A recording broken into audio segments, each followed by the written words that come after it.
Metz est une petite commune rurale qui est au cœur des Monts du Lyonnais. Nous avons 865 habitants. La commune de Metz partage les caractéristiques des autres communes des Monts du Lyonnais, comme par exemple la topographie. On est sur un territoire vallonné, on le voit très bien dans le paysage. On a plusieurs petites vallées qui sont reliées entre elles. On est au fin fond des Monts du Lyonnais. Quand je dis au fin fond des Monts du Lyonnais, c'est par rapport à Lyon. Il y a une certaine distance. Vers Metz, la vallée s'écarte et devient plaine.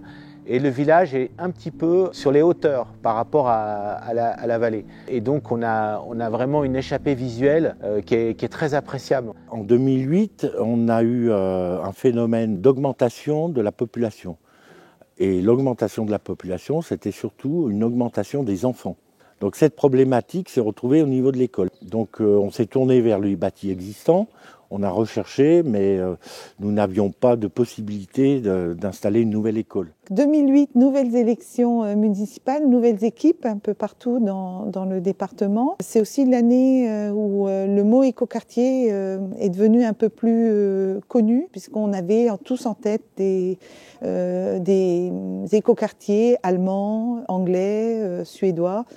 Mais en France, on n'avait pas de référence. Et mes collègues donc du secteur me demandent de participer, de venir voir un élu, le maire de Metz, nouvellement élu, qui a l'ambition de faire un écoquartier autour d'une école. Et c'était la première étape. La deuxième étape, c'était d'installer l'école sur ce tènement qui faisait 1,2 hectare, donc c'est quand même assez grand. Et on ne savait pas trop comment s'y prendre. Et puis, on s'est tourné également vers le CAUE pour nous aider à penser surtout l'installation de l'école dans l'environnement. Donc la réflexion a mené à se dire, finalement, on va construire une nouvelle école. On va l'imaginer un petit peu plus grande que le besoin que l'on sent. On a mené des actions pour rencontrer les propriétaires. Et au bout d'un an, finalement, on a quand même réussi à les convaincre. Alors je me souviens qu'un des propriétaires, je l'ai convaincu, qui était une personne assez âgée, que ses petits-enfants allaient pouvoir aller dans la nouvelle école et profiter de plein d'équipements. Et ça, il l'a bien compris et du coup, il a accepté de nous céder son terrain. L'architecte s'est approprié notre vision de l'aménagement de l'écoquartier, a tenu compte de toutes nos exigences, nous en avions beaucoup. On est parti sur une exigence auprès des architectes d'être BBC, donc la RT 2012, moins 20%, c'est-à-dire d'être beaucoup plus performants, bien au-delà. Cette mission au départ sur l'école s'est élargie en fait sur une étude urbaine, sur un premier périmètre d'un écoquartier. Voilà, donc ça c'était 2008, 2010, 2011. Donc une préprogrammation avec une démarche participative assez poussée à la demande de la commune. Nous les avons conseillés sur une organisation à mettre en place. On leur a proposé d'organiser, de structurer le pilotage du projet en mettant en place ce qu'on appelle un comité de pilotage et également en laissant le dernier mot toujours au conseil municipal qui devait voter les moments importants de l'avancement du projet, mais en leur proposant de s'appuyer sur à la fois leur population et sur les forces vives un peu du territoire. Il y a eu une réflexion sur le positionnement des différents éléments dans l'écoquartier. C'était important pour nous que les éléments de vie soient le plus près possible du cœur du village. On a imaginé d'une part des lieux de rencontres intergénérationnelles. On a installé également des jeux pour enfants sur la partie plus paysagée de l'écoquartier. C'est posé aussi la question de faire quelques logements dans le cadre de ce projet pour venir renforcer le parcours résidentiel des personnes habitant sur Metz.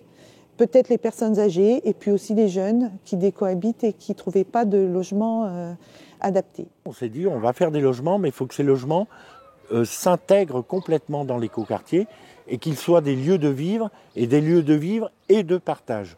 On a voulu des logements qui soient vraiment complètement traversants et qui soient connectés avec le reste du village. Quand vous êtes en locatif, vous n'avez pas nécessairement de jardin. Donc on a imaginé également des jardins familiaux. On attribue à chaque famille qui le souhaite, qui le demande, un petit bout de jardin. On a un vrai problème en milieu rural pour avoir des logements qui soient un petit peu différent de la production au fil de l'eau qui est essentiellement de la maison individuelle isolée. Donc pour sortir de cette logique-là, même si aujourd'hui le SCOT des Monts du Lyonnais a posé des bases pour pouvoir faire des projets alternatifs, il n'en reste pas moins qu'il y a une équation économique qui est relativement complexe à mettre en place et d'attirer des investisseurs, qu'ils soient publics ou privés, pour faire une opération de logement. Donc c'est des logements groupés avec des accès individualisés, des espaces extérieurs individualisés, mais qui sont dans une physionomie de petits collectifs. Les problématiques que l'on pouvait avoir pour insérer un programme de 6 à 8 logements dans un terrain qui fait quand même 35% en termes de pente, hein. Donc c'est très très contraint spatialement, avec des coûts qui sont également forcément qui sont plus importants que pour une opération classique.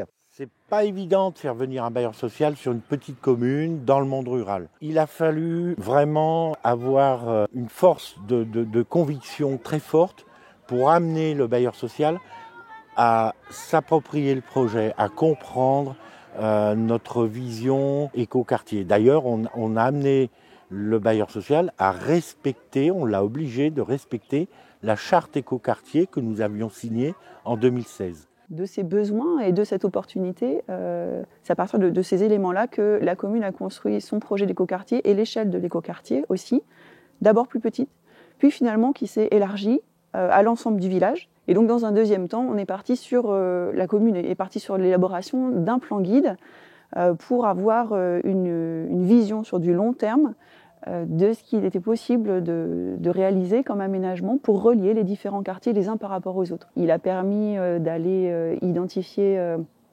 et définir plus précisément quels étaient les moyens financiers nécessaires, comment toutes ces actions pouvaient s'inscrire dans le temps. Concrètement, c'est un plan qui est rendu en général à une échelle du 500e où les choses sont dessinées avec des fiches actions qui sont chiffrées, alors avec des chiffrages qui sont au ratio, mais qui permettent comme ça à la collectivité de se positionner et de pouvoir engager ou non tel ou tel projet en fonction de ses besoins. Le fait d'avoir une étude de ce type-là, de plan guide, c'était un niveau intermédiaire donc entre l'échelle réglementaire du PLU et l'échelle en fait opérationnelle du permis d'aménager, permis de construire, permet en fait d'abord d'apporter au débat au sein de la collectivité, au sein du conseil municipal, un certain nombre de questions d'aménagement et de visualiser les choses et de pouvoir les programmer. C'est un document entre guillemets politique, mais dans le sens noble du terme, c'est-à-dire d'organisation de la ville. Et ça c'est vraiment important. C'est-à-dire que on arrive à travers des choses qui sont illustrées à pouvoir échanger et pouvoir co-construire ensemble un projet d'aménagement global sur le bourg. Voilà, ça ne veut pas dire que les choses sont inscrites dans le marbre, mais ça permet à travers de faisabilité architecturale urbaine de visualiser des aménagements futurs qui pourront être faits sur la commune. Et c'est la première commune dans les Monts du Lyonnais qui est enclenché une étude de type plan guide. Aujourd'hui, un certain nombre de communes sont intéressées parce que voient justement l'intérêt qu'elles peuvent en tirer, et c'est tant mieux. Mais voilà, la commune de Mai a été pionnière en la matière sur ces questions-là. On a une démarche qui est exemplaire. On a donc une façon de construire le projet qui peut être prise pour exemple par d'autres communes des Monts du Lyonnais, et aussi on a des réalisations concrètes. On donne à voir en fait ce qu'une réflexion en amont, bien pensée, bien structurée, peut donner comme aspect intéressant pour l'ensemble de l'aménagement d'un village des Monts du Lyonnais, donc avec des caractéristiques un peu similaires sur l'ensemble du territoire. Je pense que si on impose, ça ne marche jamais d'imposer. Il faut vraiment, d'une part, la concertation, et j'insiste beaucoup là-dessus, et d'autre part, faire participer la population, faire des essais, discuter, et c'est comme ça qu'on arrive à avoir l'adhésion. C'est vraiment très important d'avoir l'adhésion, parce qu'un écoquartier, c'est quand même un bouleversement. Quand on fait des aménagements, il faut prendre en compte aussi le vécu, l'histoire. Il faut pas brutalement changer les choses. Et moi, en tant que maire, je peux vous dire, il a fallu vraiment me battre et convaincre.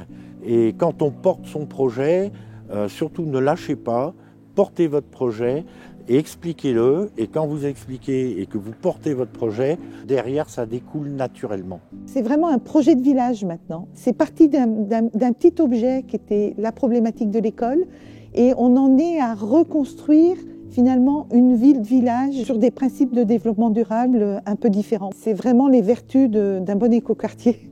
C'est quelque chose qui grandit en fait, tout en gardant un même objectif qui est de faire des quartiers de qualité, des lieux d'habitation et de vie de qualité qui, à leur façon, luttent contre le changement climatique.